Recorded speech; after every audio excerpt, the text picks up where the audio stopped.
We intend to offend, we will offend. And if you have a delicate sensibility, click the X button in the corner, or if you're on a Mac, the red button in the left corner. Monty, welcome to the show of offending people. Well, it never happened and I make shit up. So for the last couple of weeks, everyone that has asked for a reading, apparently you're all from Scotland, from Hurley in Scotland. You all live the same lives. It's very metaphysical, because we're all one. And I can't read the Akashic records. I don't even have a card. Welcome, everyone, to Farting Unicorn News Productions. I am joined by my comical co-host, Monty Dean. Monty Dean. Monty. Thank you. Thank you. Yeah. I need permission. I'm unable to start it. Robert, let me be seen by my people.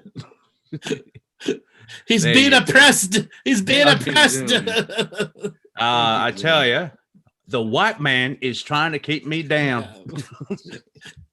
That white man from Colombia.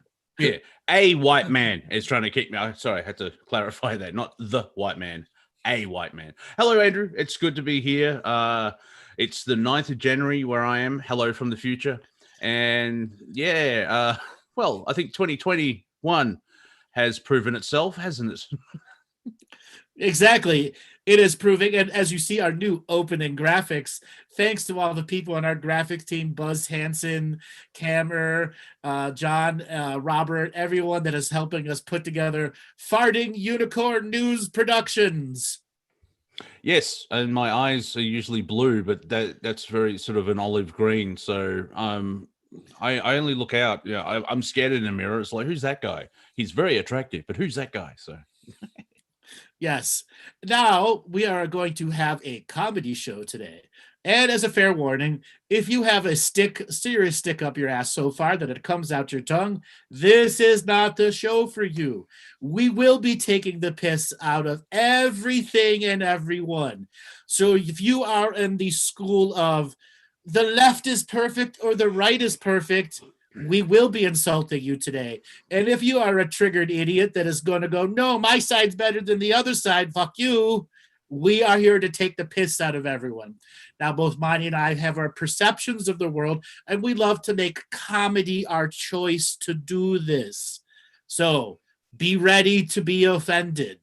We ask that you hit the like button, the share button, and spread around the world that this comedy show is here on right now. Yes, instead of actually breaking into a federal building, we just go on Zoom and make jokes. You can see the balance.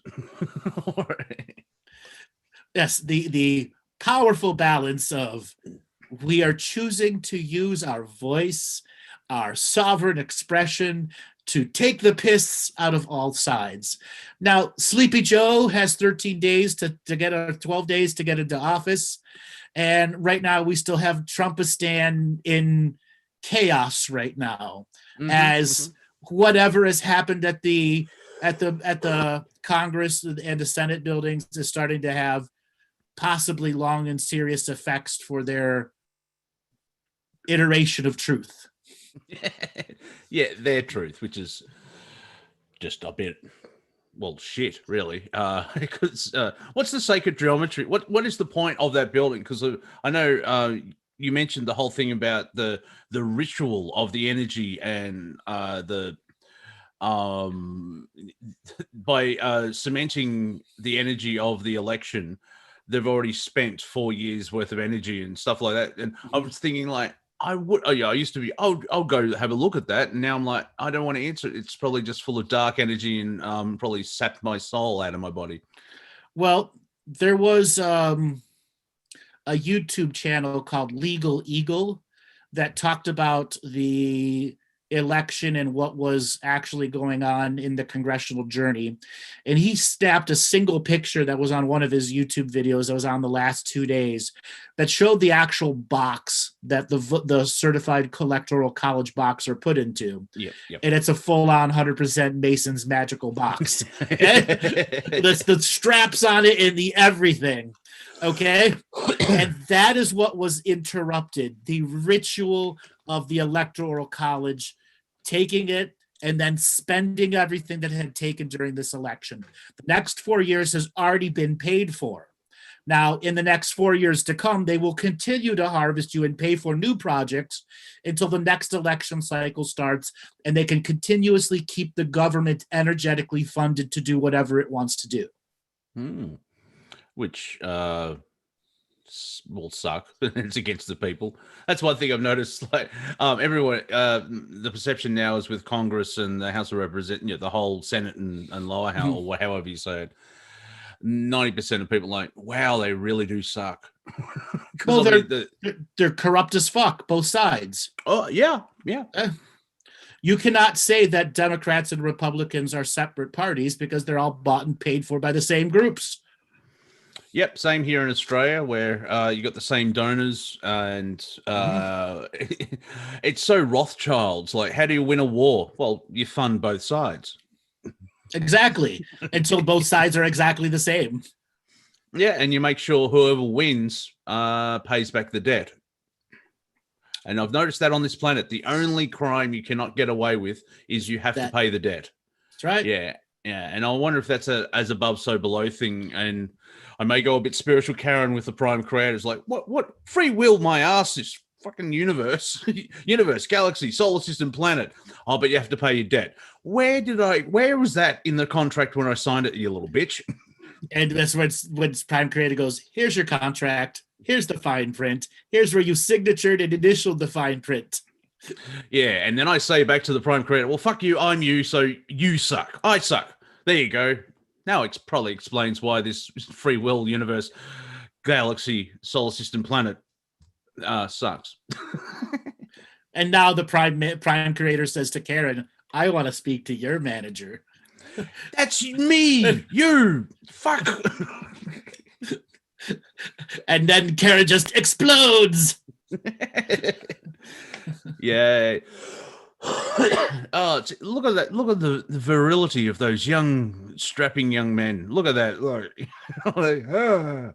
I did find it amusing.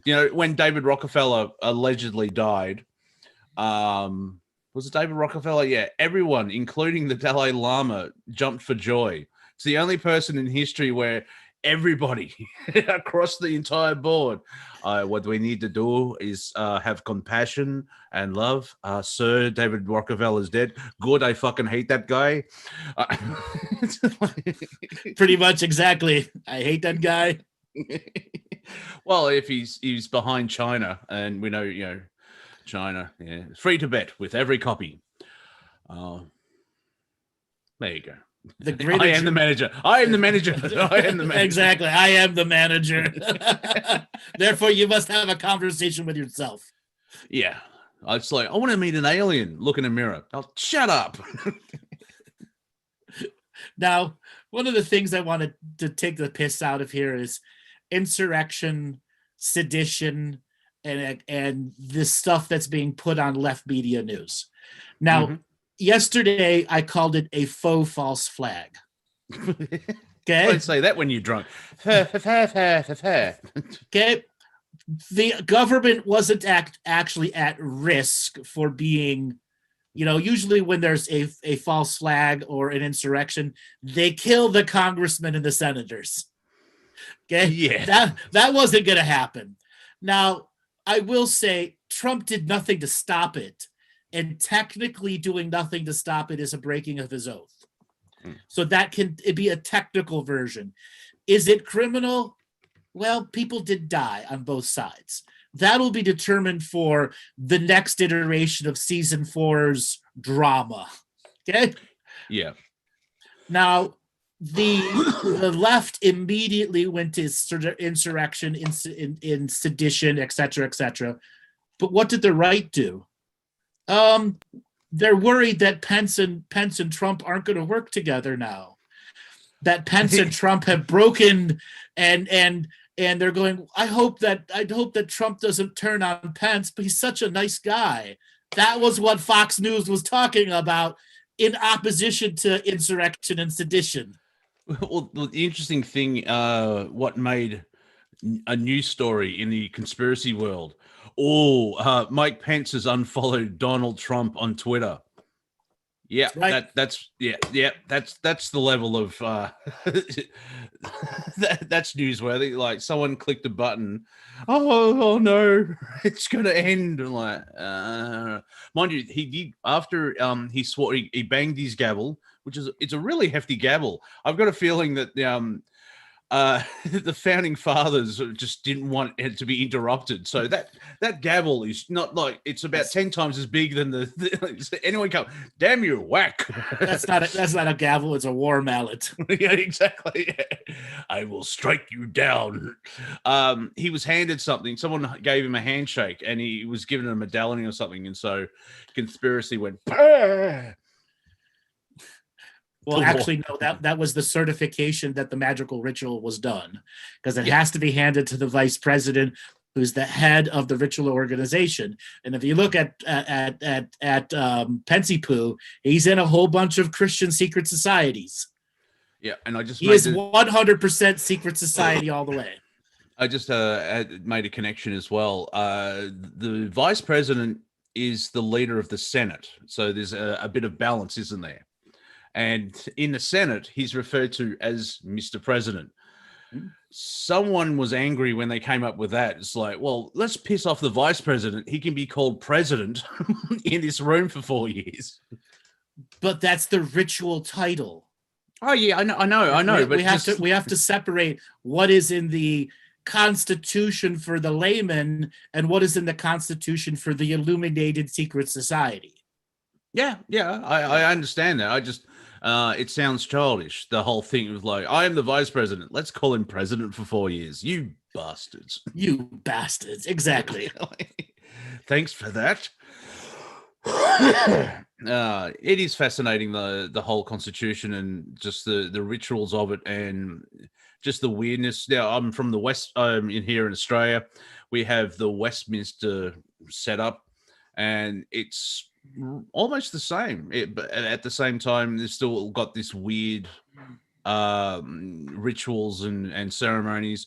Even when the Queen finally turns up to the British Parliament, where they have some guy dressed in 18th century. Yes. So, somebody in the chat room was asking, was there anything done in hold on one second. Hold on. If something was done during the occupation of Pelosi's office. Yeah, somebody took a dump. Several dozen offices, somebody defecated in their chairs, on their pictures, and a variety of other.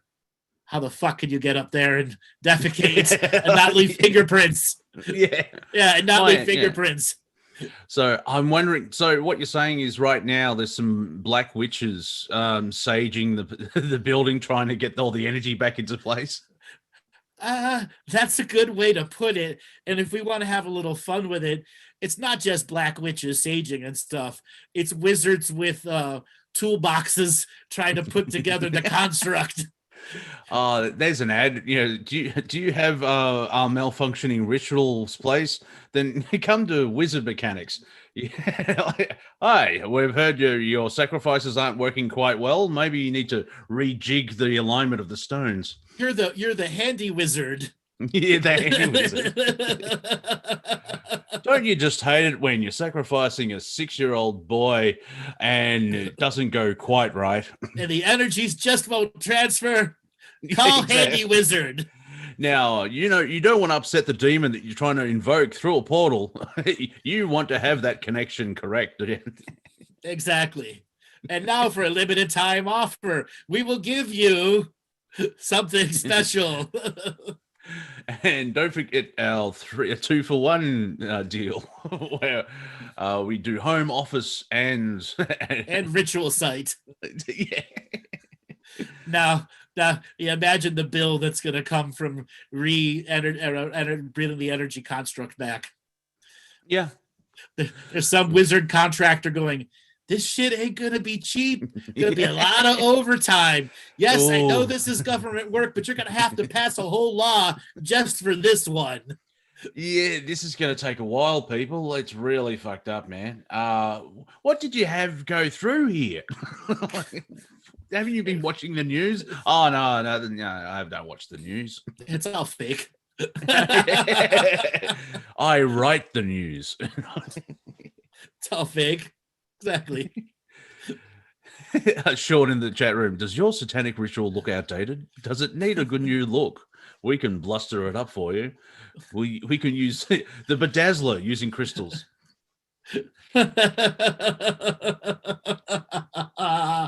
That's good.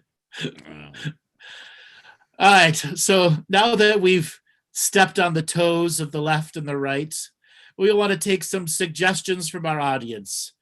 Monty, why don't you prod the audience with a crowbar and see what we can pull out of them? Oh, well, just before we do that, the whole left-right paradigm, when you've got extremists, like it's like a horseshoe and the idiots meet at the end. So they're almost touching, but they're still in their fucked in the head stage. So right. They haven't reached the dragon eating its own tail stage. Yeah, it's not the Ouroboros just yet. It's like that's how you get the wonderful thing about the energy farm that we live on. I mean, sorry, Earth. It is so much better to be stuck in a loop, just on when you lean back on a chair and you catch yourself. Yeah, just instead of falling off, leaning forward and sitting properly, or falling over, it's just that tipping point, and that's where you get the good energy.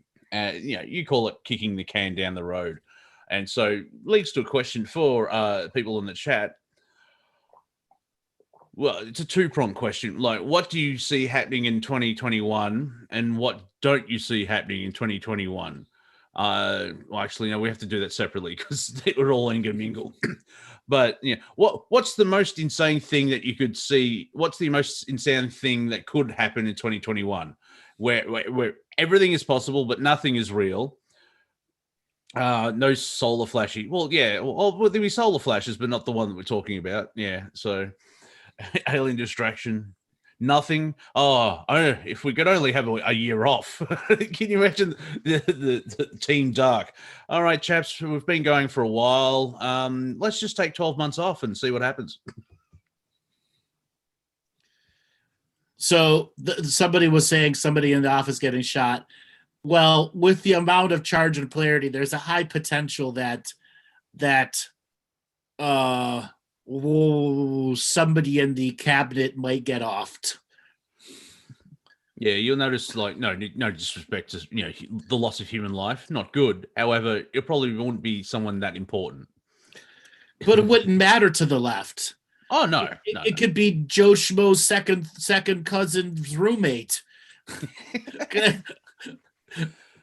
5 degrees of separation from a cabinet member. Okay. Yeah. Of course, Biden will sniff more. Yes. Evil white sniffer. Yeah. Well, I think somebody is saying we're going to skip season 3. Well, some parts of season 3 might leak out. Yeah. Well, because the way you explain it is that it's like a timeline branch, a branch line, as they call it in the railways. You got the main line, and then you have a branch going out. Right, a loader line. Yeah. So on the branch line, they'll get to a point and realize this doesn't work, but they still have to do it. So that's why they're skipping it. So they've played out a play, an experiment, and have gone back to they know how everything works out, then gone back to the start of it with that knowledge and trying to move forward that way. That, but at the same time, they realized that it was so bad that that branch line has to be uncreated so shit doesn't leak out. Yeah. Thank you, Robert. What happened to season 3? Marty, what's going on? Right. How much did I drink last night? Right. It's like, you're watching a series and then you skip a couple years and you come back and you're like, hey, why is there no season 3? And it goes from season 2 to season 4. Well, it's not available on this network. There was rights problems. It didn't work out well in the boardroom. Didn't work out exactly. Somebody stormed the boardroom. Yeah, I'm wondering if because from your recommendation, I watched the Star Skinwalker Ranch TV show. It could have been condensed into a 2.5-hour movie, but let's not bring that up. It seems I see the difference between documentary and reality TV, where documentary documents real life, and reality TV, it's all these awkward conversations where I know we're being filmed, so let's do something. Yep, sounds like a plan. Alrighty then, let's go over there. And it's like, by the way, we found evidence for aliens. What? No. So. But and also it took so long. They had to fill 8 episodes. I'm like, the first 20 minutes is repeating. Right, they had to make it dramatized. But then again, that's a reflection of reality TV. It's scripted from ground up. There is no reality to it other than it's scripted. Okay. Yeah, and especially I guess it's also designed for the basic level of the general public that have no idea. So if it's a starting off point, they would freak out. But our level is like, just get on with it. Meet the Greys, for God's sake. We know they're there. Like there's an episode where he went to go lift up that cap to the well and then got zapped by radiation in the tip of his finger. That took 3 episodes to play out. Yeah, I know. And then it wasn't there, and so what basically what is happening? Where is it? Because if things appear and disappear, like there's radiation and then there's not, and then is it just reality's flicking through over? No, that was directed radiation weapon. But the reason I told you to watch it was Soft Disclosure on steroids, and that was absolutely one of those preparation shows. Preparation H shows for the puckered butts. Yeah, and that's the problem with me. It's like I've seen this. I've gone through that operation. I do not need that doctor to put the glove back on again. Exactly. I've been anally probed by enough aliens already to know. Yeah. Well, I remember breaking out of their hole and killing one of them. They kind of left me alone after that. Yes. Yeah. When the humans fight back, yeah. Leave the cranky one alone. So for anybody that's out there, if you haven't seen that particular episode, that series, Skinwalker Ranch, I recommend that you watch it because it is a Soft Disclosure on steroids for the puckered asses. It's more than enough to prove that the shit's real. Okay. Yeah, and it can be part of your arsenal when you're talking arsenal. Collection of weapons, not arse. That when you talk to people, it's like, having conversations with new people, like, and they say, "Oh, I wonder if aliens exist or UFOs exist," and I instantly think, "Wow, you're back there. We're trying to figure out if it's ours."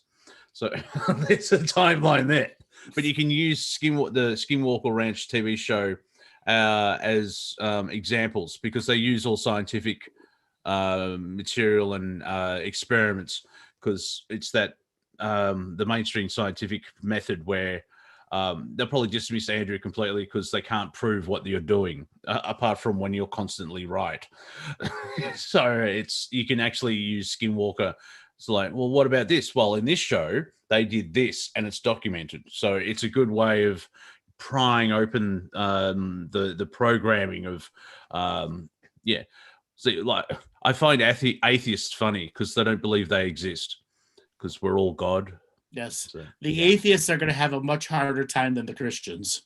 Yeah.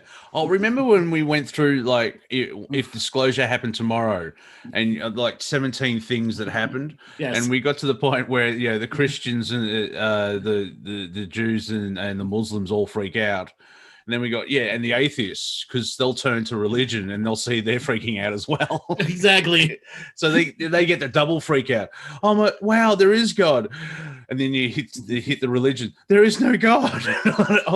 Our God is fake. And I'm like, hate to be an atheist. I'm just saying, believe in something. Mm-hmm.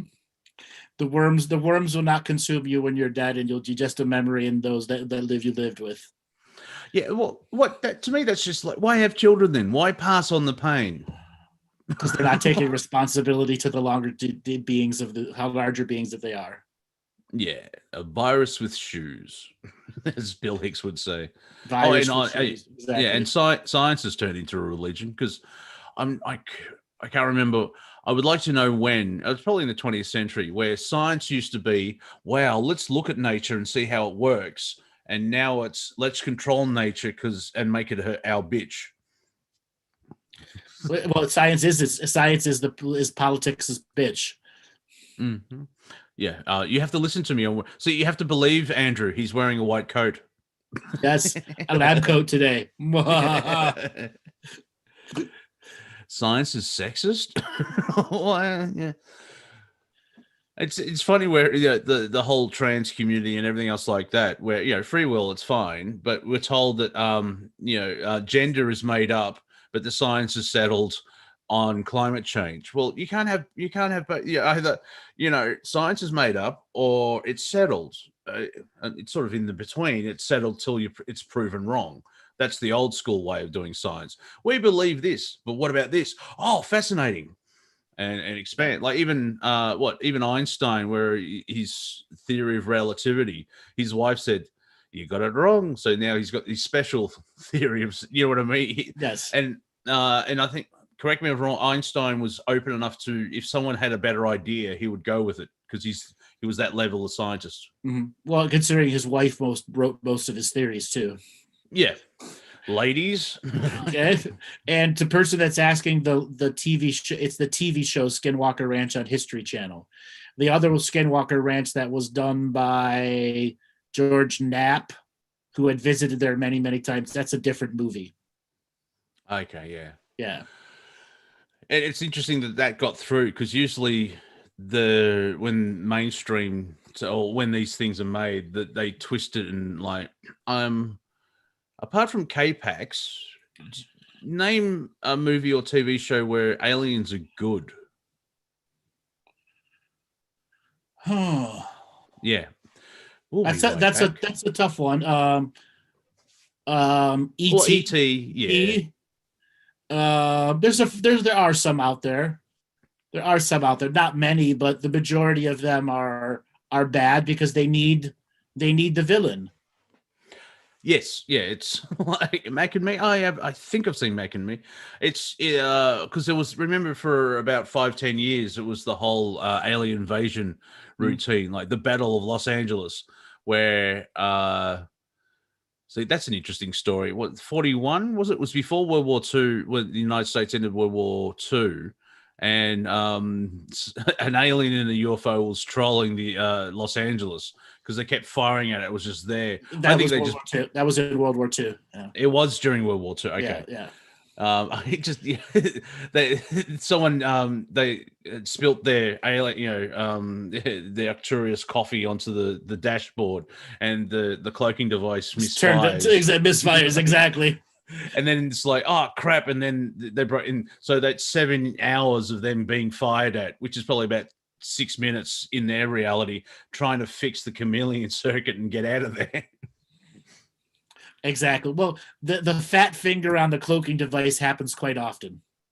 Yeah. Well, remember what was about a week ago? I timeline crap, but there was 3 or 4 videos of UFOs, asteroids, meteor stuff, where like the one I think in West Virginia, it looked like the Futurama ship had the handbrake on, trying to and slowly just head toward, and like if it's because I mean the distance it looks slow, but it was probably moving really fast. Yeah.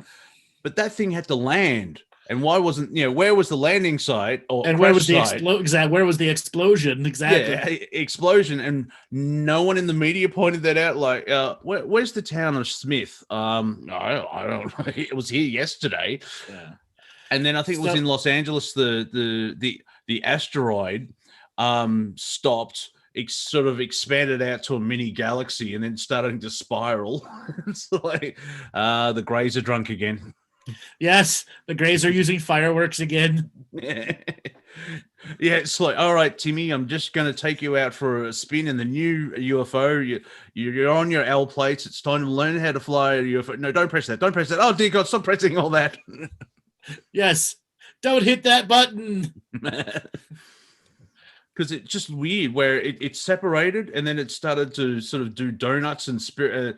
And if you remember the Norway spiral, which that was, I don't know if it's someone, big dick energy showing off, look what we can do. But this one, it was like, no. They kept doing everything wrong. Well, the irony, Obama had just landed in Norway when the spiral showed up. Yeah, I know. And he was winning a Nobel Peace Prize for being black. Whatever, it doesn't matter, Yeah. But that the irony of that happening all at that moment. Yes, sorry, I got to say it in South Africa. Being blick. Yeah. Got to watch not Loaded Weapon. That's the parody. Lethal Weapon. I haven't seen that for a while. So somebody's asking me if there are space drugs. Yes. Oh yes, there's wait till you see an Octurian hooked up on coke. Actually, that's Torchwood 3, the Children of Earth. The alien species are called the 456 because that's the frequency they contact with, but they take 8-year-olds or 10-year-old children and just hook into them because of the pre-hormonal. The whole thing is instead of elevation and enlightenment, the kids produce chemicals and they get high off them. It's like, oh, that's a bit dark. The darkness that is there. So somebody's asking if they're space drug addicts. Yes, they're space drug addicts and space drug dealers. Well, yeah. Just because you're higher density and dimension doesn't mean you don't have corruption and people looking to explore. Oh, did you say dimension or demented? Dimensional dimension. Yeah, okay, yeah, all right, yeah. Because, that sort of explains what's happening on Earth, because there's that whole loose DNA market. Yes. You got any more of that loose, dude? It's really nice. That was the best loosh I had in a long time. Like one of my bylines for Planet Collingwood is like tainting loosh since 2015. Exactly. Tainting loosh since 2015. I like that. Yeah, because if you do have to energy harvest me, I'm going to put a bit of comedy and love in there just to fuck you up. Because that's what we do. Yeah, why not? And it's allowed. So I wonder if the planet really, it's like, yeah, come here and you play with the whole farm and stuff. But at some point, you motherfuckers are leaving. You bitches are out of here. Yeah. I'll allow humanity to have free will, so they have the choice of freeing themselves and becoming greater than. Strike me down, and it'll become more powerful than you could imagine. Right. And another Star Wars quote. With Trump inciting his riot, which he did. I know you don't believe that, but when they tried gladiatorial combat, we're coming for you. They're absolutely words of incitement. Now your failure is complete, Trump. Well, interesting enough, with my roundtable, I put it on YouTube, and I usually put a comedic type of title in there. And the title for last week's show, 3 days ago, was US Election Day 64. Will this be a day long remembered? I will. Yes, is the answer. Because my show goes to air at 2 a.m. Wednesday mornings, and so this it was 8 hours before all the insanity happened. So we were predicting it, and it's I misquoted the great line from Star Wars. It's a long day remembered. This day will be long remembered. It was the end of Obi-Wan, and it'll be the end of the rebellion. It Darth Vader says that. So Yes, this will be the end of Q. yeah. Wait. Did you say you or Q? I said Q, the end of Q. Yes. Oh, I thought of another name for Biden. I'll probably use a lot. He's please welcome the Chinese ambassador, Joe Biden. Oh yeah, what happened to all the prediction JFK Jr. was coming back? They're still there. You know, man, this summer, JFK, I can't tell you how many people popped into the show, and the only thing they wanted to know is when JFK Jr. is coming back. And I said, never. He's dead. Well, I'm sure his soul essence is doing something, but he's not going, coming I'm back. Dead, ass. He's like, I'm dead, assholes. Yeah, he's an 8-year-old girl in Tibet. I'm like, leave me alone. That you're living in the past. You're living in the past. You have attachments to me. Okay. Okay, guys, what were some of the predictions from spring and summer that never came to pass? Let's reach into your Rolodex of shit that happened, that was going to happen. And then the other Kennedy, the other Senator Kennedy, he was going to sign everything, and the arrests are coming. Yeah, the arrests, alien invasion, asteroids. I still maintain it's Zeus with a hockey stick. Take that, models. And NASA proves itself. It's just completely insane. Where we've mapped out pedo arrests, exactly. Yeah. The 3 days, the 10 days, the 12 days blackout. Uh-huh. Free and honest elections. Someone it was Racerfist on Twitter. Someone said, what in the last 10 years, what have you lost faith in, or what is something that you believed in 10 years ago that has completely changed today? And all he did was said was voting. So yeah. The other thing that the arrest, Gisera, all that's going to happen. Trump will never. He'll have a second term. Mm-hmm. Yes, we may have 13 days left, but 14 days from now, I will say, guess what? Trump won't be in office, and there will be no mass arrests, will there? Okay, no. The other one, the Pope is leaving office because of a prophecy. The Queen's dead. The Queen's dead like 5 different times. Yeah, she's probably dead inside. She's probably getting ready to wear another green shirt and see, well, what will they do with me now? Yeah. I mean, her husband does look like death warmed up. He is 94, and he looks like Emperor Palpatine after the battle with Mace Windu. Exactly. It's like sunken eyes and like, what movie is he from? Type thing. The red shirts that show up. I just thought Star Trek. Every time the red shirts are here. Oh, yeah. There's a meme actually where Captain Kirk is telling 3 guys in a red shirt, just dig 3 graves over in that hill, and I'll tell you why. And I'll tell you why in a couple of minutes. It's quite funny because they couldn't kill the star. So the thing in Star Trek is if you used to wear a red shirt, you'll probably die. Oh yeah, that. And then the other big thing, they said med beds are coming. Med beds are coming. Yeah. See, all this stuff they want to happen, and it probably will happen, and we're manifesting it. It's got to be. It's not in the Trump model. It's in the graduation model. The thing is, most of this stuff will break the control mechanism that the planet's in, because we're that close. Any of this type of stuff with technology, it's open floodgates of, well, why can't we do this? Why can't we do this? Why can't we do this? And I'm sure there's other ways of sapping energy from the planet. However, the New World Order won't have any control because everyone's got their, you know, if I have a Tesla energy machine and a replicator from Star Trek, I'm kind of fine. You know what I think we should do? We should go to a wholesale bed manufacturer and find a bed with a USB plug and title it Med Bed for Sale. Yeah, it's like, and see how many people buy it. Yeah, mainly erotic delusion beds. For the learner. For the learner out there. For the learner out there. Like it's popped up occasionally now that Sydney Watson, she's half Australian, half American. She's in Texas at the moment.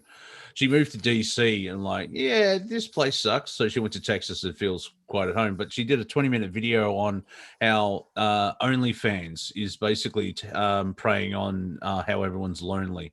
And it's interesting where there's that disconnection of you can be totally social on, it's the keyboard warrior aspect as well, where the internet is a different reality. And so you can say anything you want because there's hardly any repercussions. But when you leave your door, you're a completely different person. That's right. Yeah, that's right. You leave your door as a completely different person. Exactly that whole internet persona thing. The handle is you. Yeah. And I shared a meme. Eric forgot that he wasn't on the internet because he's a small man with glasses and very wimpy, and he just said a lot to a quarterback. You talking shit, motherfucker? Eric forgot he wasn't on the internet. Exactly. Forgot he wasn't on the internet. Exactly. What I find interesting as well, it's popped up occasionally. I'm amazed there isn't more school shootings because of all the bullying and just the whole social reaction to, making fun of it. Maybe I'm watching too much television and movies. But, why would anyone this day and age in high school bully anyone? Because, motherfucking can just go home, get their dad's gun and come back and shoot you. Yes. I decided to move chairs, everyone. My other chair just wasn't being comfortable for me today. That's so Star Trek chair. I like that. Yes, lean back a little bit here and just relax. Now, I want to say something about school shootings. It became passé for the New World Order to have school shootings because it did not give them the ratings they wanted. No. It only inflamed the conspiracy world to put out more shit faster than they could process. Mm-hmm. Yeah, and it's been even Sandy Hook is still a touchy subject for a lot of people, including conspiracy world, where the only thing I've seen that I know something's a bit weird about Sandy Hook is I watched a bit of footage and it just looked like 50 people were doing a lap, and they're in the background. There was ambulances. And so this is like a day or two after the shooting, apparently. And you just got the same crisis actors walking in a circle. And so you have a camera shot. And if you watch for 45 seconds, you see the same people come back into frame. And so they're just doing laps type thing. And yeah, see, I really don't need to find out, but if you find one, it's something's weird going on. But you get into so many multiple things of like, there is a school shooting, but event A happened in that, and so they have to, like, as I was telling you on a private call about the moon landing. Mm-hmm. Went to the moon, but who knows what happened because we were showing something else. It's not so easy cookie cutter black and white. We went to the moon, we didn't go to the moon. Yeah, but 17 Shades of Grey, where they went to the moon, met the aliens, said hello, blah blah blah blah blah. We are the moon. I like that. I'm the moon, and so is my wife. The greater journey is they did go to the moon, and they just cut out the shit they didn't want you to know about. Yeah. Even my logical mind of like, yeah, and also who knows? It's like, dare I say, the flat earthers are using NASA facts to prove there's a flat Earth, that NASA's lying. Yes, I know. It's such a backwards, fucked up situation. Yeah. Well, if the planet's blah blah blah, who told you that? NASA, but they're lying. shut up. You know, that NPC meme. Where, Yes. yeah, it's like that.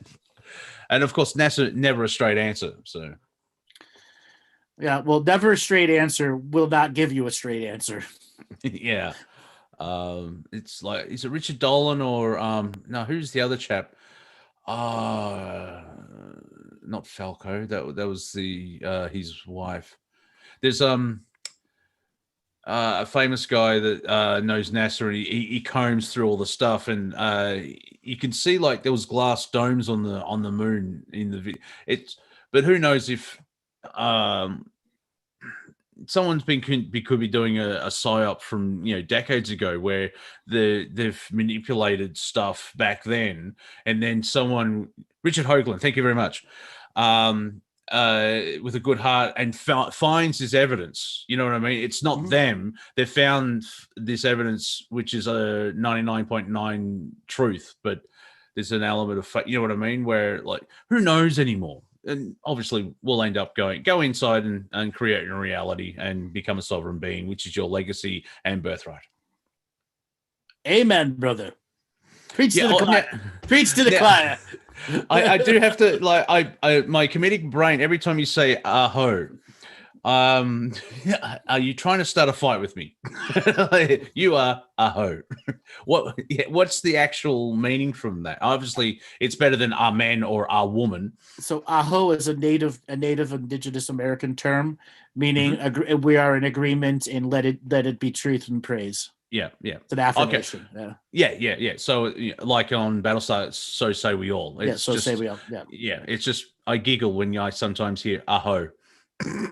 But that's me. It's my problem. It's like, what? Well, you are a hoe a little bit. You're a conspiracy hoe. No, I'm a slut. Hoes get paid. Hermit hoe. Yeah, you're a hermit hoe. Yes, Hermit United. Only 3 years till our next meeting. Lock it in. Now, last year we went really off on Hermits United and Hermits, the Hermit 12-step Hermit process. I think we did that was just before the election. We did that one. Yeah, I think whenever Andrew and I are in the same building and we do sort of a conference convention type thing, we should call it Hermits Unite. Yes, the Hermits Convention. Yeah, Hermits Convention. It's like, it's good to see you all. You are all real. I can touch you. I know many of you may not want to be touched, but I need to know this for my own reality. That you're not just a keyboard image. Yeah, you're not a bot. You're not a bot. You're not a Russian bot. Yeah, or you are. Welcome to the conspiracy part. Like, you could be a bot where you're just, exactly. You're an NPC, and if life is a video game, and there are people without souls, and blah blah blah. I'm like, oh. Can you imagine the CIA agent that's given the task to come to the Hermits United conference? So here's your cover. It's the classic greetings, my fellow students. Yeah. Stick out like. So if you were a CIA agent given the task to go and watch a Hermits United convention, what would your storyline be?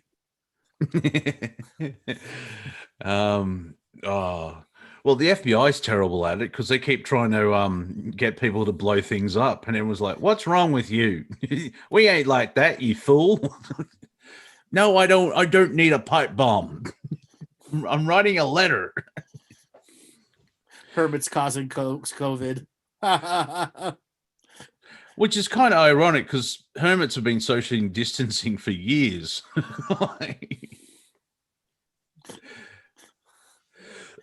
Do I type like a robot?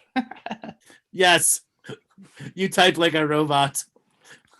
And well, yeah, hermit is a bit sexist though, because it's her mit. So I'm a his mit. Thank you, Eileen. Yes, so, you must have that gender identification in the his mit. Yeah. No, before that's one thing that Tulsi Gabbard brought up, where instead of the whole stimulus package and $2,000 for everybody, they removed words like mother, father, sister, brother from being spoken in the chamber. It's like, Mhm. yeah, okay. We're supposed to you're really idiots. Mhm. She's been ironically silent the last several months. Well, she can't really do much because I'm sure she had the talk of like, shut up. And she got pushed out, and she's ex-military, so she knows she can't really go around. She has to let things play out, and if you've got a battle going on of your different factions, it's like wait for the battle to calm down and then move forward. Also, she doesn't hitch her star to the DNC establishment, and she waited to see if they crumbled, but she's still she's still part of the fold. But if Trump had a sweeping win, everything else like that, she could have been the savior for the party by going, yeah, all these people are idiots and they're corrupt and get rid of them. So, Well, I still say she's been whatever reason she's been silent. She's been silent, and hmm. will she make a return? We shall see. Yeah. Will Well, she see how Sniffin Jones lame dunk presidency turns out? I see your Gabbard, but I raise you a Sanders. Ooh, a Sanders Gabbard No, connection. just where's Bernie? Like, I mean, he would have a field day. He spoke just a little bit ago during the opening, where he was railing on Trump for the $2,000 stimulus check. So he Yeah, was just okay, came yeah. out, yeah. I can do an impression of Bernie, but I like Stephen Crowder's version of Bernie Sanders, where it's Guilford Godfrey. Oh, okay. What we need to do. it's like, yeah, Jewish man, yes, but I do find it. Oh, do you think anyone will trust him if he runs again? Because it's like, yeah, you've done this twice, Bernie, where you get to a certain point, you raise all this money, and then I'm quitting. Thanks for the cash. No refunds. I'm going to one of my many houses. He'll be how old? I don't know. 80, He had, yeah, 83? 83? Yeah. and he's already had a heart attack as well. So that's not really good. See, that's the one thing, like, just from physicality, we have Joe Biden. Like, Trump can do 17 hours at a rally, and Joe has problems standing up. Yeah, Like, but Trump may be able to do 17 hours at a rally, but he can't hold focus enough to sit into an hour-long meeting.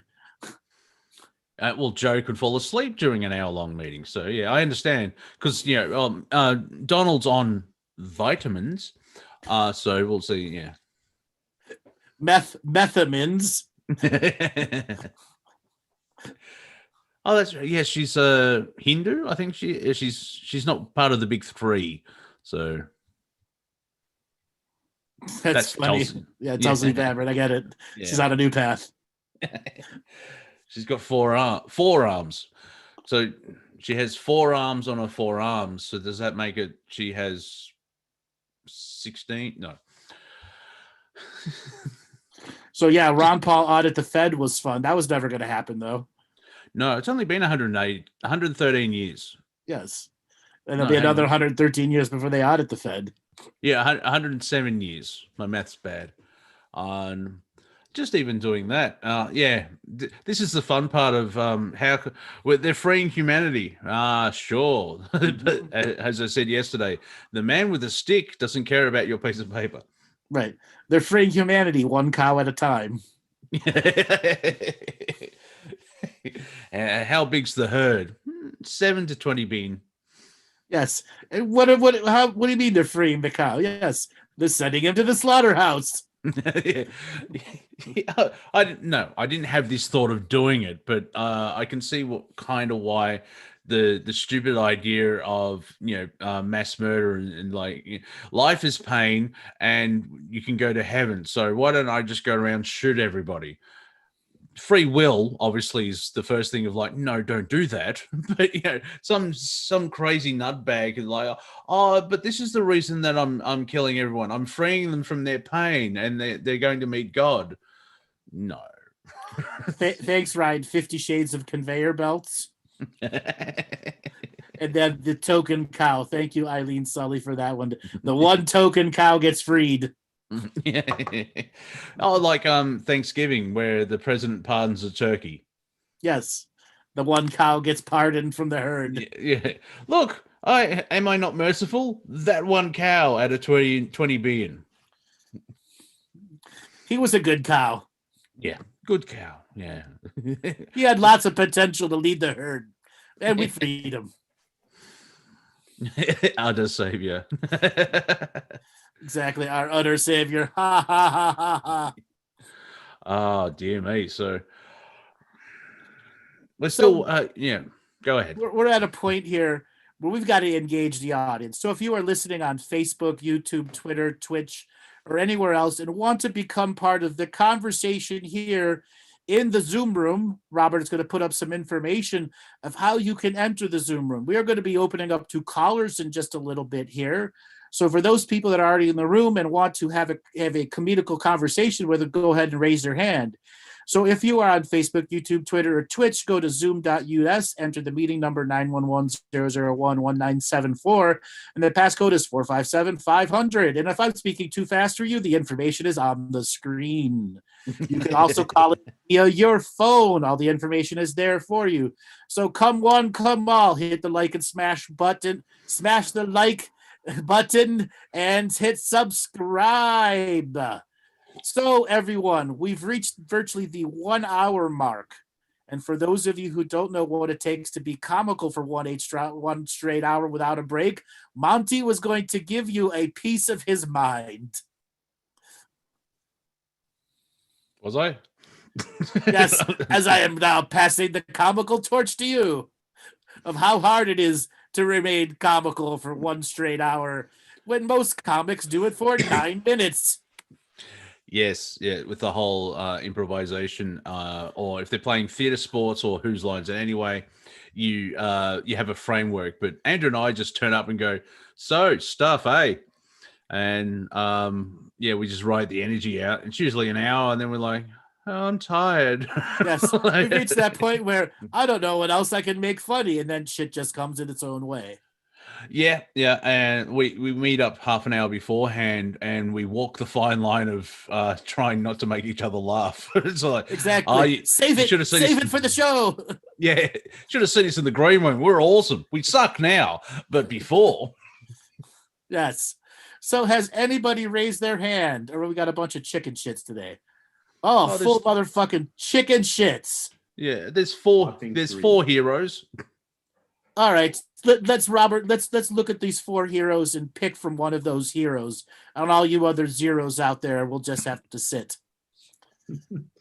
Galaxy S10, Signal 10 mute. Galaxy S10, are you there? Andrew. Hi, where are you calling from? Claire's Home, Alberta.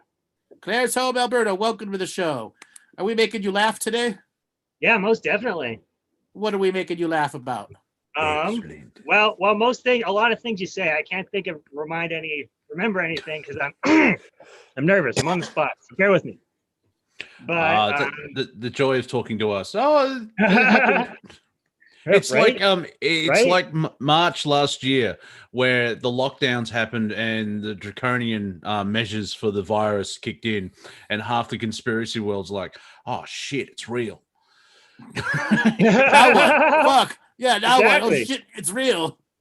Exactly. But I just wanted to share about so what was it, yesterday? No, January 1st, or was it your first show? Anyway, there was a very magical moment that happened. And when that magical moment was happening, just in the beginning, I was laughing.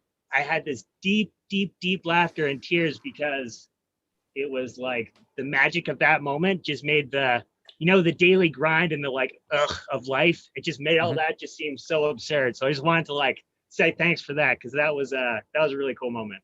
That's But, basically the idea. Apart from Andrew and I having fun, and we've invited everyone to come and watch, it is to break up that energy. Just to like, what's a good way? Scraping the ice off your windscreen, if that makes sense. Where you have that release of comedy. The comedy breaks through the energy, and you have that release, and you, dare I say, doing a hint of shadow work, where it's like, well, this is what I'm doing, and I'm trying to be a good person, and I have to deal with my neighbor. Oh, look, I'm laughing, and there's that transcend. You raise your vibration because you're laughing away. That's kind of what stand up does. It's the psychological thing is you can laugh about subjects you usually don't talk about, and it's one way of transmuting that energy. Yeah, for sure. I had a funny thing I thought of recently, and I was going to share it with you. So I recently had a bunch of dental work done, and we've all been to the dentist, and it's not fun. But I've noticed, like in general, my dentist is like just the most boring person in the world. And I got to thinking that like maybe that's a really good thing, because like nobody wants a really cool dentist, is what I'm trying to say. Like nobody wants a dentist who like partied his way through dentist school and like just barely got by with C's. They want, Right. You don't want a Breaking Bad dentist. Exactly. You don't want a comedian as a dentist as well, because Exactly. he's drilling the back tooth and he makes you laugh. Exactly. That's going to end badly. Yeah. That also makes for a boring dentist. That's yeah. But yeah, you still can be is stoic the right word, but boring and have an awesome dentist is like, I'm not okay. We're just going to do this. We're going to make your teeth better, and you may feel some pain, but in the end, you'll be awesome. See, that monkey's good. It's got very small hands, can get to the back. That's why here in Australia, anyway, some people like going to Asian dentists because of the hand structure. They can actually get in. You don't want someone like Shaquille O'Neal in there because his hand's the size of a basketball. It's like, oh. Sorry. Hey, sorry Polly, about that. my dentist breaks out in show tunes. Well, hopefully he doesn't have the full costume, because that would be scary. Hello, my darling. Hello, my baby. Oh, look, we found a rotten molar here. That's $2,000. Your dentist is your proctologist too. Damn, Alan. Oh wow. Oh no. Oh, that's no.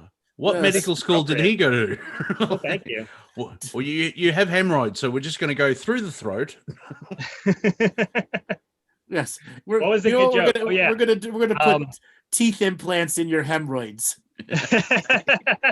There's this old show. It's called what's it called? Fucking Osmosis Jones, right? Yes. And the cells are talking to each other, right?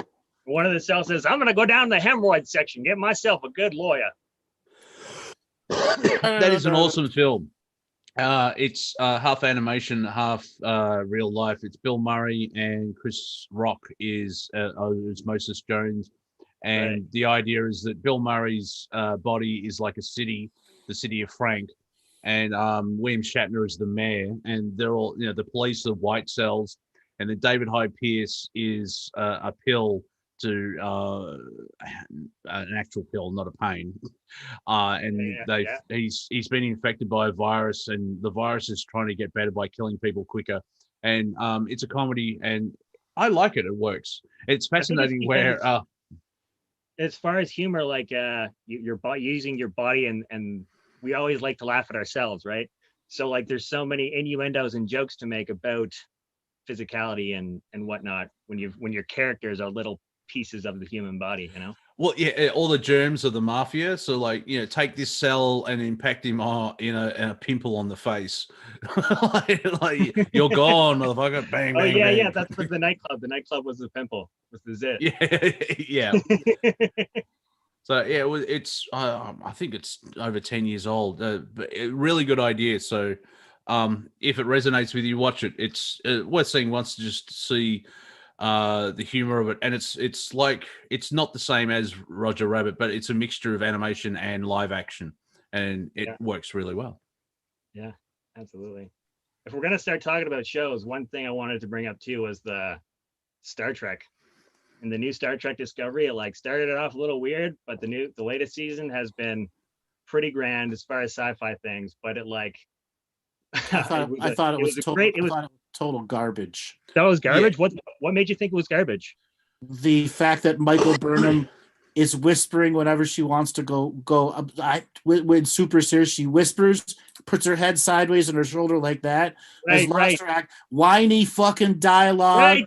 Yes, yeah. That's terrible. I do hate that about the show as well. How she like, you know how like the Spore Drive is kind of the Deus Ex Machina. Yeah. But like she's the Deus Ex Machina and her emotional bullshit. It's like right. Yeah, she cries every episode. Exactly. 13 episodes.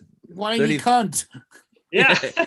Yeah, the characters aren't I can't connect with them. They're annoying and whiny, and it's like, oh man. Yeah, she's a Star Trek Karen.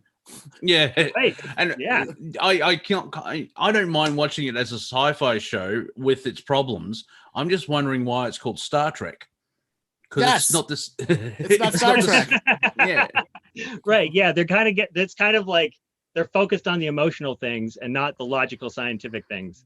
The logical scientific things. The thing is, to make it a good Star Trek thing, you don't need any of that. You just need an adventure story and techno babble in between, and get rid of the goddamn holodeck. The fact that they ended the season with another holodeck disaster success story. Oh my God, it's just garbage. What, you know what my biggest gripe? So I was okay with most of it, like the emotional stuff, like they reel me in, they get me sometimes, like, but like the end of it, the very end of it, first of all, the uniforms, oh my goodness, that was atrocious. Those gray uniforms was gross, terrible. But then Let's Fly. That's her cliche, like warp speed thing. Let's Fly. It was engage like, and yeah. I told my buddy I was with, it was like they took all that awesome sci-fi stuff that just happened, and then with Let's Fly, they just crumpled all that up and threw it in the garbage. Yeah, it's like a high school play that's been given $1 billion budget. Yeah, nailed it. Yeah, that's it. And it's just like, where's Starfleet? Really? I mean, my pet peeve is the character, not the actress, the character of Tilly. Apart from she's 16, but Starfleet regulations, she would have to go on a diet and an exercise regime because she's just a little bit too plump. And let's not forget that Starfleet was like the military. Well, that's the other thing. Yeah, where science is like, why do you have military structure then? Like captain and everything else like that. And I'm a Starfleet officer. Oh, look at me, blah blah blah. Yeah. Oh, they had an episode about that where she had to like run and fucking trying to get into the command training program. She had to run her laps, and she was like, I think she actually lost weight, and they put her in a fat costume. Oh wow. That's what I think. They're really pandering, try to like to make everyone feel comfortable. You know what I mean? Yes, I think they put her in a stuffed fat suit. Yeah. Because there's that filter. I don't know if it's Instagram, but there is a filter where you take a photo and it makes them really large and obese. And someone did that for Tilly, and like, the Beatles one is fantastic. Someone's put the Beatles that have aged and put on weight. And it's just so funny. They're all, I think it's a photo from 1966, but they're all got gray hair and they're all chubby. And it's like, oh, that's scary. I'm glad they didn't do that. Because like Ringo Starr looks awesome for his age. Ringo Starr? I don't even know. What does he look like? I don't know what Ringo Starr even looks like. Well, he's difference is he's gone bald compared to what he was in the 60s. He's aged, obviously, but he's still got the same body shape. And even Paul McCartney's got the same body shape, even if it is the second one. I got that one. Yep. Yeah, well, fall Paul. And I don't know, Andrew, do you want to touch that one? No. No. It really. Because obviously, if he was changed, it's like it's done very well because the second one has still written stuff. Yeah, there's Ringo. Like, he's just a little bit wrinkly. He's not going bald. Sorry, he's that's the only difference. But with Paul, he still performs live, and he's written stuff and everything. If it is not the original Paul, it's like a physical walk-in, if I can say it that way. It's like It's Right. because apparently it was Like 67. an inverted, like the opposite of a walk-in, sort of. Yeah, it's like, well, we lost the avatar, so we'll just bring in another avatar. And it's been over 40 years. I think he's, I don't know, 50, 57, 53 years. He's very good at what he does. He can still do a 2-hour show and sound like the original Paul. That's the weird thing about conspiracy. It's a massive, it's a rabbit hole. Yeah, but the rabbit hole can be the size of the Grand Canyon. Like, we were talking about the moon landings. Like, well, if the moon landing's fake, that's thousands of people have followed along, and it's how, and no one's talked in 50 years or whatever it is. Yeah, it's like reality is what you perceive it, You mentioned fat people, and I thought that fat people was kind of like, it's kind of the weirdest sickness, because it's in the deepest meaning of the phrase, people are really like, victims of their own success. Yeah, well, they're pushing that as well. There's fat shaming, and they want, cosmopolitan and all this, like, this is healthy, and it's like they're going to probably die from diabetes in 3 years, and they're trying to make morbidly obese. Because when I was at my height, I was 110 kilometers, no, 110 kilos. Kilometers. Yeah, I was 110 kilometers. That I was this wide. Medically, I was obese, because I think that just these people that are 400 pounds or whatever it is in kilograms, they're morbidly obese. And you don't know what the pain, but yeah, if you decide to change and lose weight, change your diet and exercise, you can change in a year. Like, there are a lot of people that put on a lot of weight and have lost it. And the people that lose weight now, that show off like, I've lost 200 pounds and I can stand in my pant leg that I used to be, type thing, they get attacked because they're shaming other fat people. That's the crappy mentality of is that part of the awakening where oh, look, that person's dealing with their shit and they're becoming a better person, and I'm not, and I'm angry, so I'm going to be angry at them. I'm projecting my own anger because they're a type of mirror. It's not an actual mirror. So what you're saying is you've got the hots for Ensign Tilly. No. I mean, more cushion for the pushing. I mean, oh yeah, more grip. Yeah. There's like, all body types have their advantages and disadvantages. Yeah, you gotta play the hand you were dealt. Exactly. Now, to finish my little thought on Star Trek Discovery, you can't have stupid filler episodes in the 13-episode season, and 4 of the episodes in this 13-episode season were fucking filler episodes that had nothing to do with the greater story arc, Right. which is the failure of all the Star Trek series, where they put in stupid filler episodes that don't provide a story arc. Yeah. That happened when they were making 26 episodes a year, and that's like, when did they start going to there was that change in television where you wanted a story arc through the whole season, but back in those days it was episodic. There was hardly any every series was 26 episodes a year. What did you think of the Captain Pike character? I loved the Captain Pike character, the way he took over the spacesuit, the time travel crystals. I thought that was outstanding storyline, and the way they introduced Spock was great. The crew transfers, great. That was Star Trek. Yeah. So have you heard about Strange New Worlds? Is it a reality or is it just talk? Oh, I'm pretty sure it's in reality. I'm pretty sure like 2021 or 2. Is that yeah, it's supposed to spin-off. It's for sure a spin-off because of success. As far as I know, there are no Star Treks in production. Oh, really? Well, there is one because the Emperor from the other alternative reality, she went through that wormhole thingy, which is a callback to the original series. She was actually sent back in time if you remember, like, so there was a hint of Section 31 or something. So they may have a show with her. I can't remember the name, but you know, the Asian actress. Right.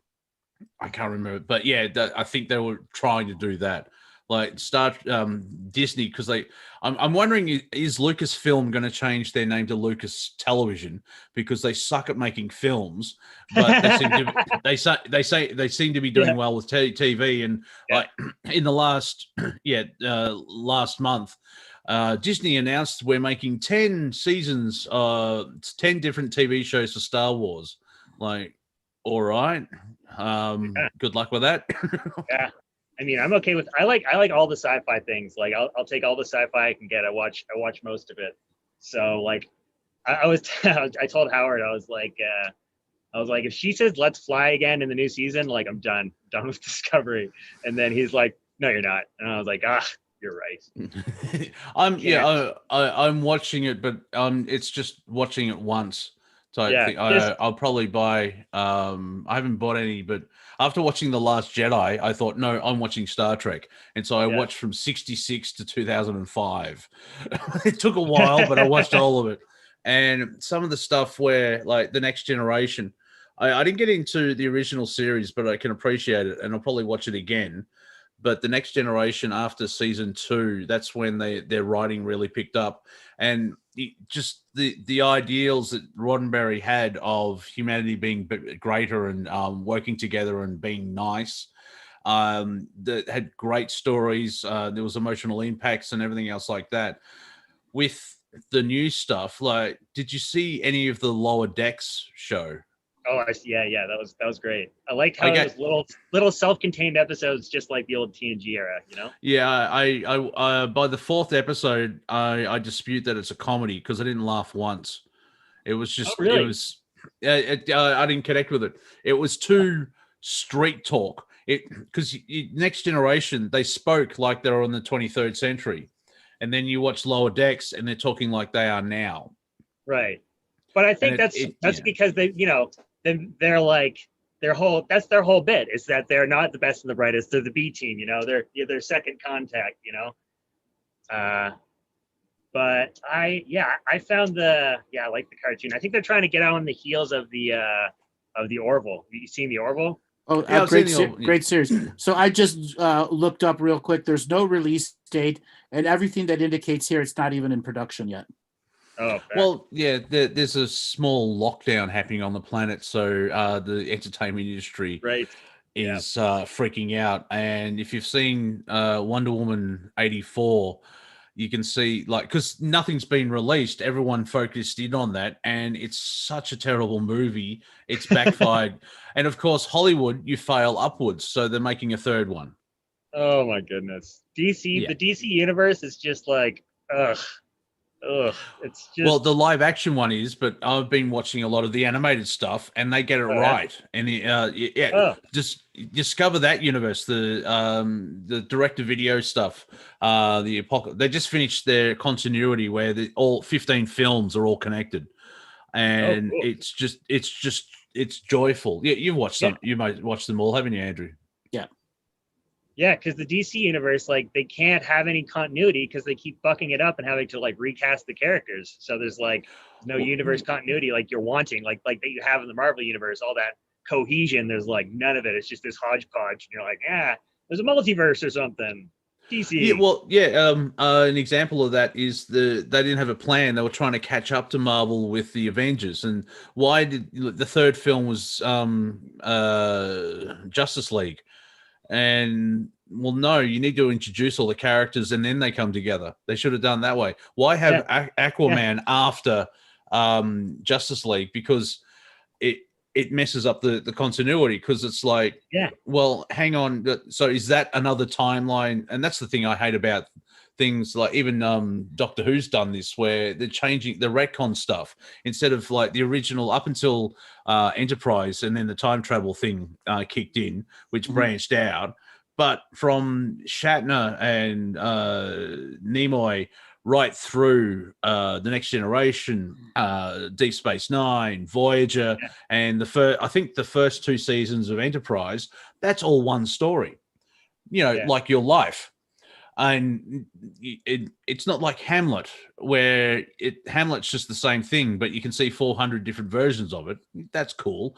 And Batman and Superman and Wonder Woman, because they're 70, 80 years old. There are so many different timelines.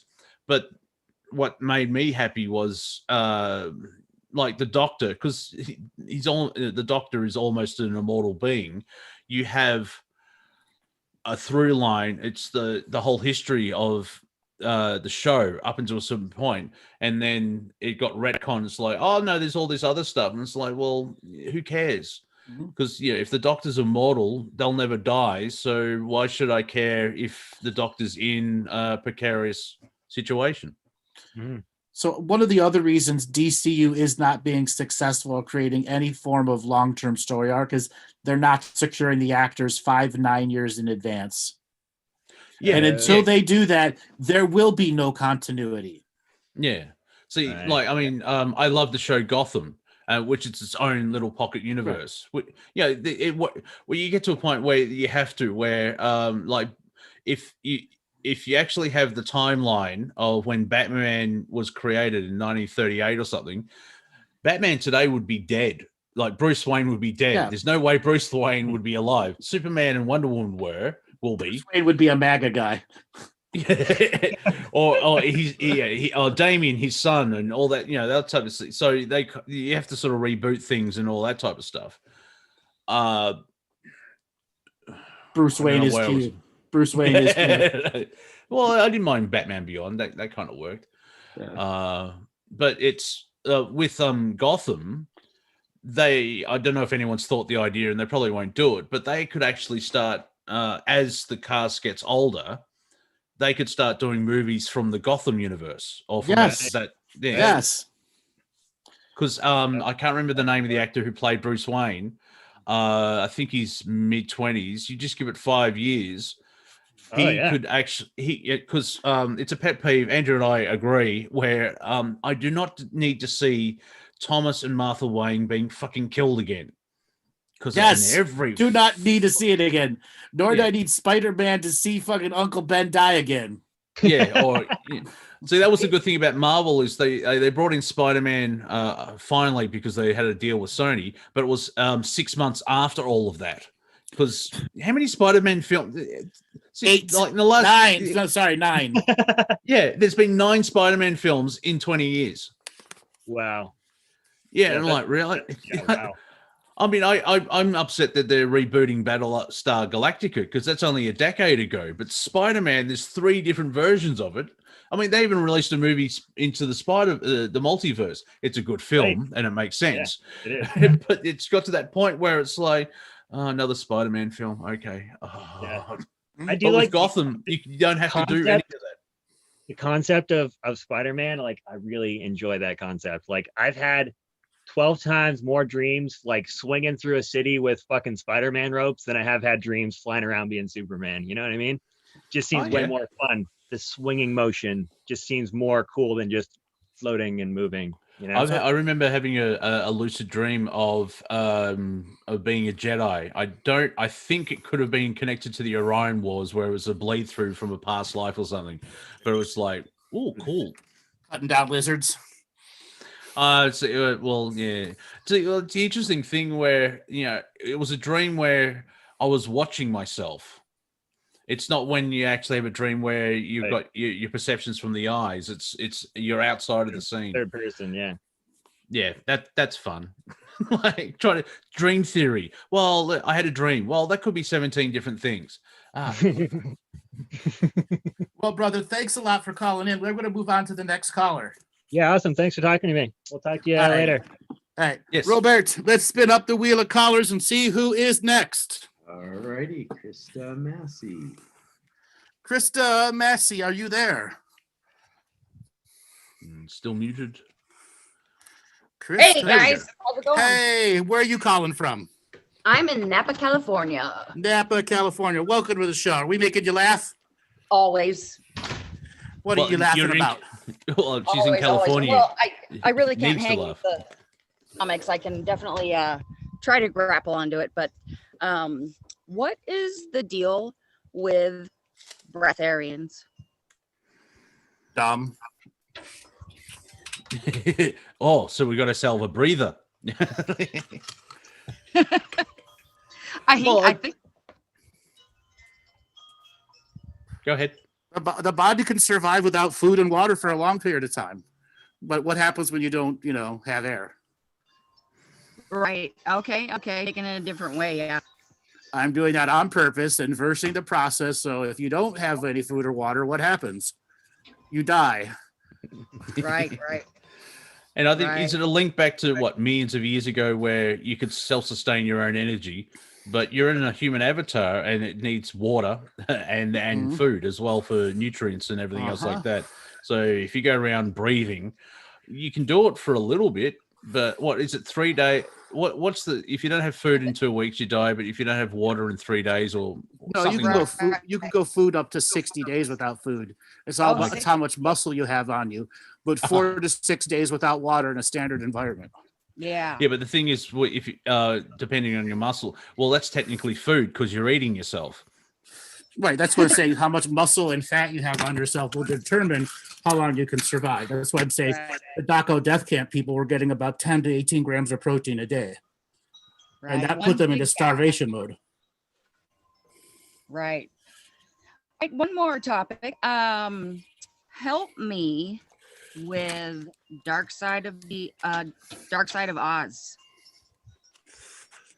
Dark Side of Oz. What about that?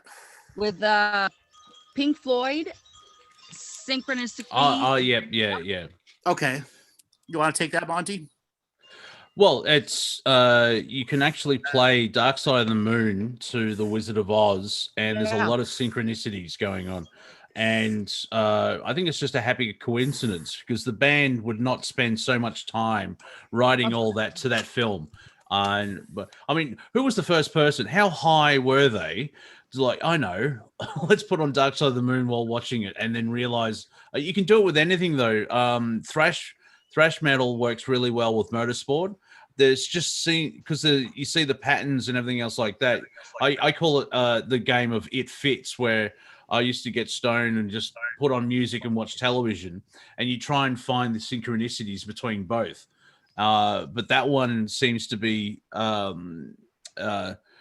higher level. I think it's just a happy coincidence of creation, where the lunatics on the grass is where Scarecrow's dancing in the field, and so it's just one of those freaky, awesome things about. From creation, the prime creator writes good jokes. Writes the best jokes, and then sometimes have a freaky thing of let's put on Dark Side of the Moon to Wizard of Oz While you're tripping. Yeah, while you're tripping. Yeah, to make it a bit easier so the logical side of things doesn't get in the way. Because I remember watching it once, going, okay, but if you're in the right frame of mind where you're, what is it? Not the your suspension of disbelief. Suspension of disbelief. Yep. Yeah, if you can get into that where the logical mind is a little bit, the confines of the logical mind's gone, it does work. I get there's probably an element of you're making shit up as well, which is totally fine because you're using your imagination, but it's fantastic to watch if you're interested. So I'm just going to go with freaky prime creator shit. Do you have anything funny for us? Because this is a comedy show. This is not meant to be a serious question show. As she goes silent. Well played, madam. Well played. I think we lost her. All right, let's move on to the next caller. All right, Sean. Sean, are you there? Ooh, which Sean? Yes, I'm here. Sean, how you doing? I'm great, thank you. Great. Where are you calling from? I'm calling from just outside Philadelphia. Philadelphia. Have you had yourself a Philly sub lately? I does having a Philadelphia subterranean count? No. Right. Well then no. How could you not have had a Philly sub lately living in Philly? because I was hunting a subterranean. Yeah, you don't want to be in those tunnels and have gas. Well, 2020 hindsight, right? Let me just light this match and see what I'm doing. What? Yeah. Do you smell gas?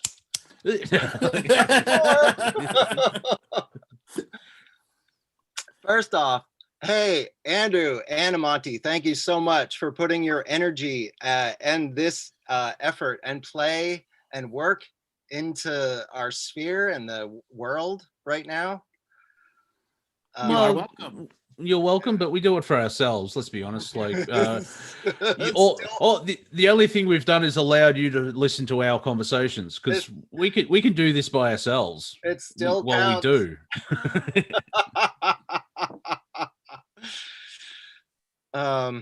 So have we made you spit out a drink yet? Well, I'm coming off. I got really intensely charged. That's why I showed up to the show late. I was going on a power walk to work it off. But yesterday's show was sublime and got us all tearing up. It was the perfect way to like reboot. Yeah. A lot of people saying that in the chat, where it's a breath of fresh air, and just the energy of it. It was it was awesome. Like Andrew usually gets me on for 5-10 minutes, 50 minutes later, okay, let's wrap up. We did that a couple of days, a couple of shows as well, where we nearly went for an hour. Hey, Monty, your monkey looking two different ways was hilarious. Yes, that meme was very good. Oh yeah, the quantum meme. Yeah, that's that's highlight. See, that's the joy of memes and comedy. My friend Melissa, who does quantum physics healing, apparently now will just see that image when she's working on patients. Like, look at it, don't look at it, don't look at it. Look at it, don't look at it. Look at it, don't look at it. Ah, shit. Yeah.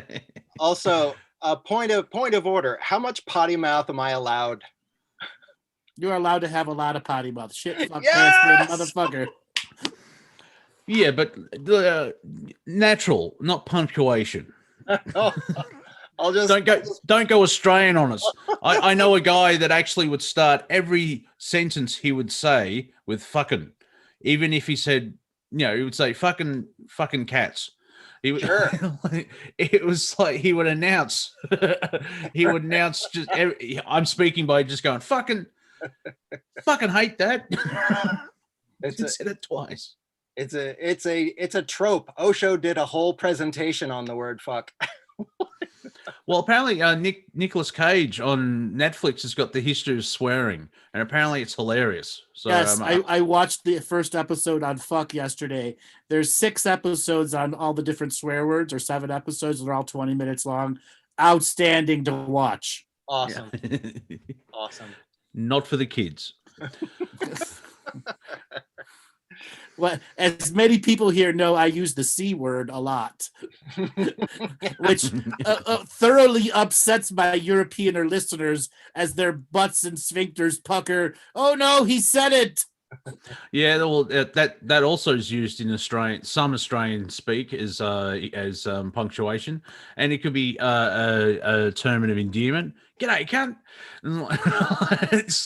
Now, the history of that is fascinating because I did see someone say that, thousands of years ago, it was actually a beautiful word for the feminine witch type, shamanistic type thing, but it's slowly just turned into an offensive.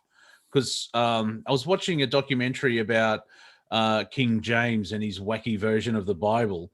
And it just, in the middle of this, it was like, okay, they're talking about this, blah, blah, blah. Then all of a sudden, a witch can be shown by the mark on her breast, or a cunt. And like, wow, all right, just let's drop the word in properly there. Gives new meaning to the phrase "holy cunt." Yeah, but it wouldn't surprise me the way that everything's inversed and stuff like that. So somebody in the chat room was like, "We Europeans don't swear." No, but you take special offense to the cunt word. Yeah, that's why it's the C word. Yes. For America, it's the N word. And what I find fascinating, every time I say word, you're thinking it. That's the power I have. So N word, oh bang. Hey, so I had a joke come back from memory in the chat, and it's like a joke, not a joke. Like, Enlighten us with your joke, non-joke. it came to me a couple of years ago, just from reading online, and it was like, Ringo did this tell all like a few years ago where he confessed that Paul McCartney died in the 60s, and then like they asked Paul about it at a press conference, and he said, I'm not dead. No matter what that song says. Yes, Paul McCartney. Yeah. It's so funny, like in conspiracy world. Oh, Travis Stock wrote all the songs. So they're still good songs. What's the problem here? I mean, the spell's probably being is missed away, but we've still got great songs that I can listen to. Mind you, I listen to Slayer, Creator, Sepultura, and then Pink Floyd, The Beatles, and Lily Allen. My neighbors think I'm insane, but good songwriting's good songwriting. Just saying. True. And this isn't really funny, but I just started watching Babylon 5, and holy crap. And to think that show came out in the early 90s. I know. Yes. I've been meaning to watch it ever since, and I just couldn't. And I finally got a binge watched through halfway through season 2, and no wonder it had such a strong fan base. Right, because it had a story arc. Back then, Star Trek, The Next Generation had zero story arc, and Deep Space shithole of a show. All it had was fucking holodeck errors and fucking Quark's drinking issues. Okay, and then finally they lost ratings so bad to Babylon 5, they said maybe we need a story arc. Yeah. What I like about Babylon 5 is it's a simple writing trick. Even J.R. Tolkien did the same thing, because in Babylon 5, like Babylon 1 did this, Babylon 2 was blown up, Babylon 3 was destroyed, Babylon 4 disappeared, and that's all you hear about. That's it. 4, it just disappeared. And this is 5. In Lord of the Rings, there's the wizards, the green, the brown, the white, the grey, and 2 wizards who disappeared. There's like one sentence. Yeah, two blue ones. So the cool thing with Babylon 5, you have to look up J. Michael Straczynski. Yeah. Fabulous writer. And when they gave him the role to run that, he said, I'm going to do a 5-season story arc. And that's what he did. And he blew everyone away with the writing. And then you had character actors like Andrea Katsoulis, who's the best character ever when it comes to showing them. And then Lando and all those other incredible, powerful character actors. Yeah. They got Flounder from Animal House. Yep. I'll have to watch it again. That's the fun part about having awesome TV shows. You can watch it. Like, I need to probably another 2-3 years I'll watch Battlestar Galactica again, the reimagining one, because that's 5. It's the type of it's you got a good story where you have to watch it again. You watch the story to unfold, and then you watch it again, and you get extra bits of that's happening there, that's happening there. Yeah, that's that when you can rewatch the story and still enjoy it, that's good writing. Yeah, I was agreeing it was brilliant. Did you also watch Caprica? I didn't like Caprica. Okay. It was too slow. Yeah, it was too slow, and the main character that they had on it, they brought her out in the Wizard of Oz movie, and she suddenly was a superstar that wasn't very good. Right. Yeah, and then because they got cancelled before the end of the series, so they were lucky enough to do the bridging, like the montage at the end, where they condensed season 2 into 5 minutes. Right. And like, season 2 looked awesome, but they stretched it. It took too long to unfold, where it could have been just 1 or 2 seasons to get to the point of the start of the first Cylon War.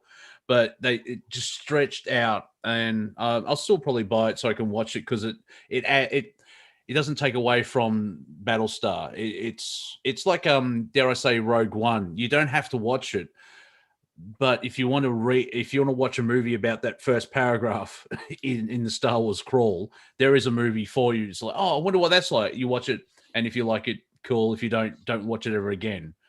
So it's an add-on. It's not like they change anything or take away from the main story. It's for people that want a little bit more, and that's the problem with Disney Star Wars, where they're coming from it's a cash grab, and they're just pumping out all this stuff, and the story's being diluted and spread out. And Mandalorian, I thought was amazing.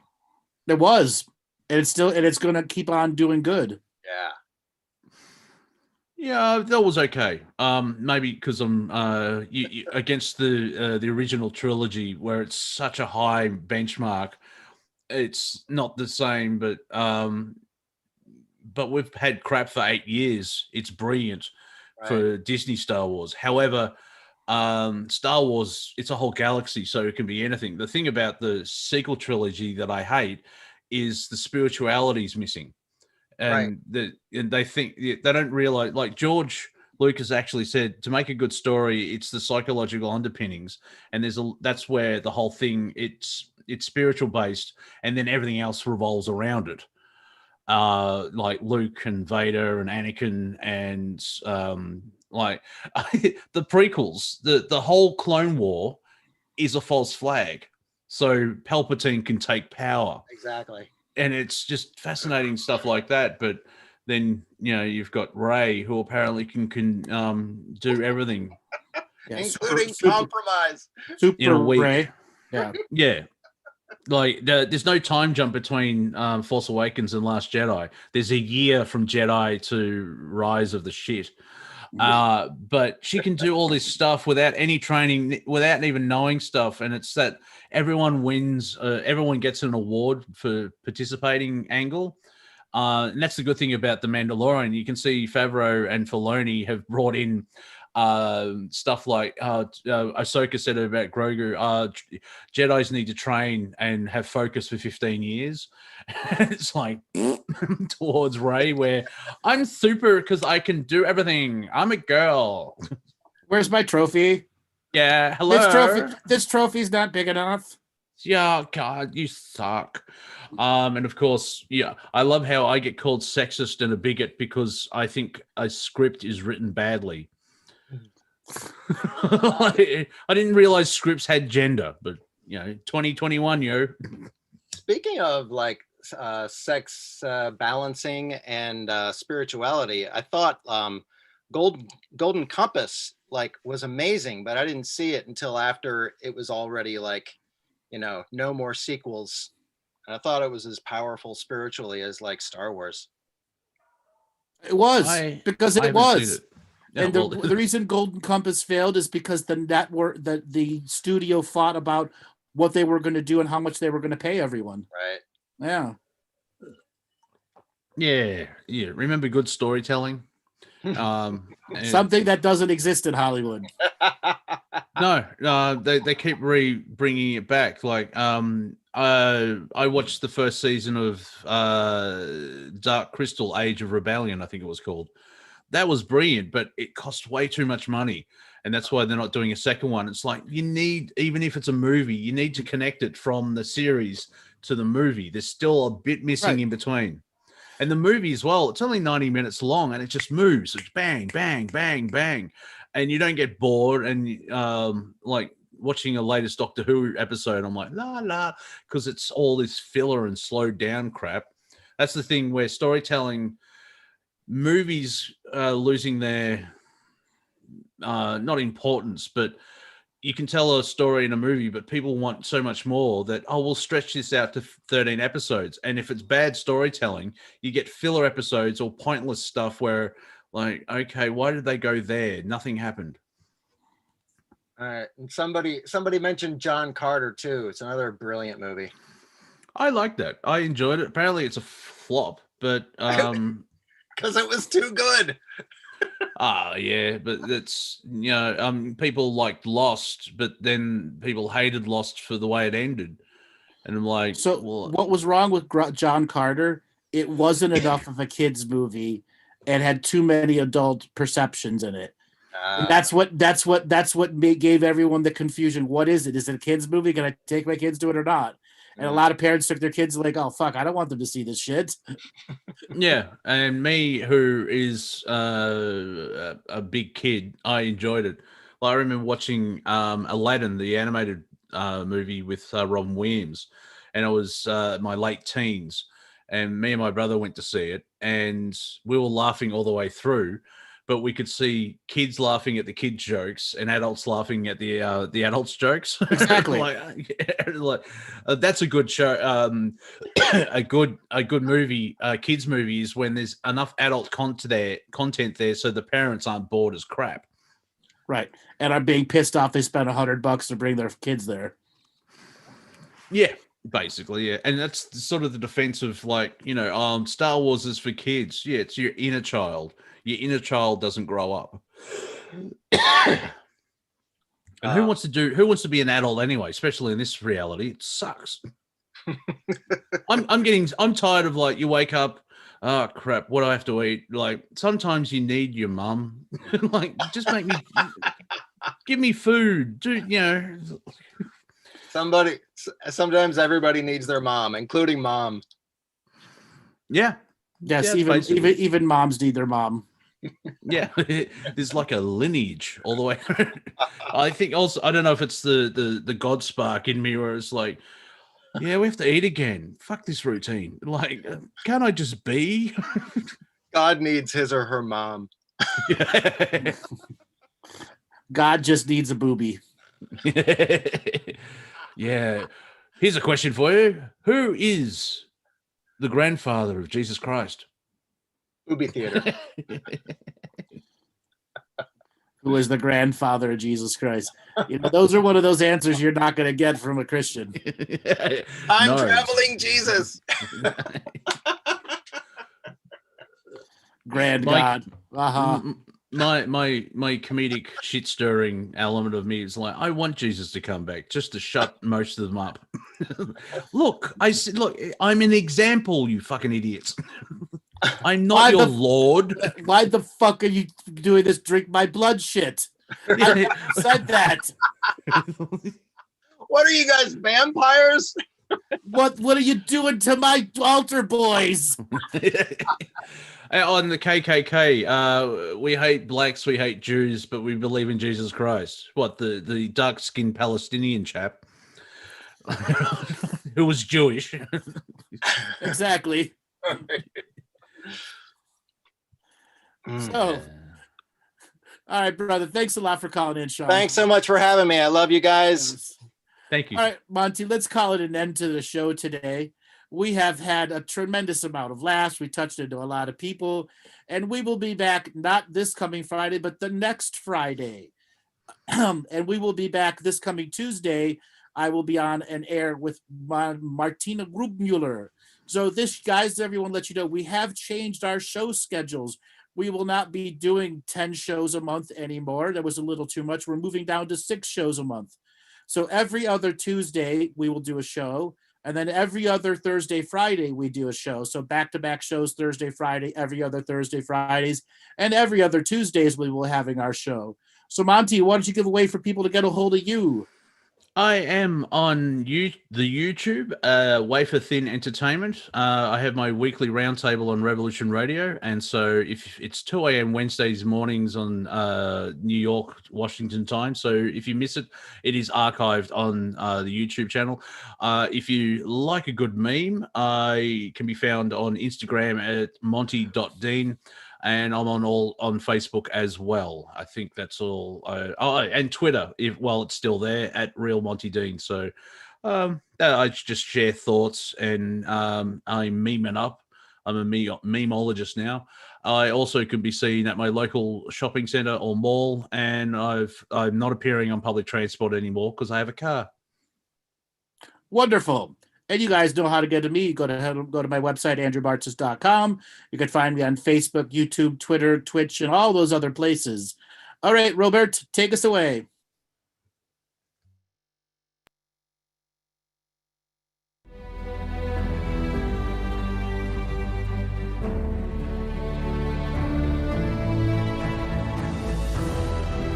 Each different bubble of reality is true. A galactic historian is a person that looks at all the lines of dramatic karma. Nudge, nudge. It's the Holy Grail. Improvise. Mysterious. It's counter psychic intelligence. Why is DNA farming of this star cluster so important? Because we do manifest our reality. We do create our reality.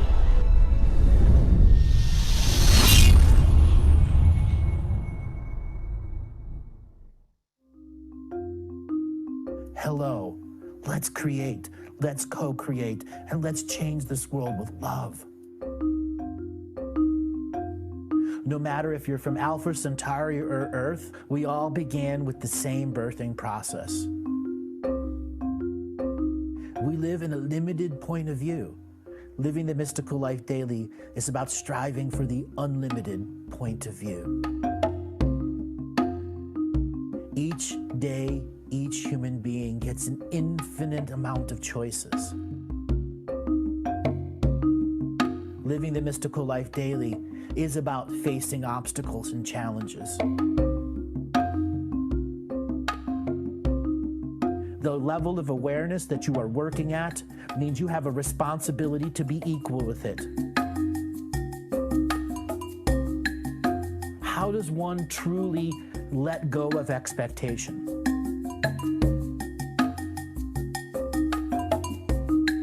You can make the moment that you wake up to the moment you go to sleep sacred. The keys to success: choice, choice, choice, and choice.